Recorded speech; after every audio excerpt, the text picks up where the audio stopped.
అరే ఏంట్రా ఇంత కంపనాలు కూడా ఉత్సవం వస్తున్నావులే. ఏ పక్క జరుగు. అరే వంకాయలు రే వంకాయ మక్కుమాడా 20 రూపాయలు కేజీ ఇస్తావా? తీసుకో, లేకపోతే 10 రూపాయలు కేజీ. ఏ ముసలాడా ఏంద్రా అనేది. అరే రే బీరకాయ రా. అరే క్యారెట్ ఎట్లా? క్యారెట్ 10 రూపాయలు కేజీ. 6 రూపాయలు లేదా? అరే రే రే తీసుకో, నువ్వు తీసుకో. అరే రే ఇదేంట్రా 6 రూపాయలు కేజీ వద్దా?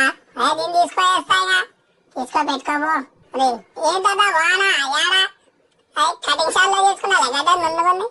అదే బీరకాయలు తీసుకోదా దాంట్లో వేసుకో వేసుకో. అవ్వకి అవ్వకి వద్దు వద్దులే బీరకాయ వద్దు. టమాటా వేసుకో. టమాటా ఎంత రూపాయి కేజీ? 2 చాలు 10 రూపాయలు ఇస్తా. తీసుకో ఏమైనా కానీ. ఏ కదా ఏం కదా ముచ్చట్లు పెట్టావా నువ్వు?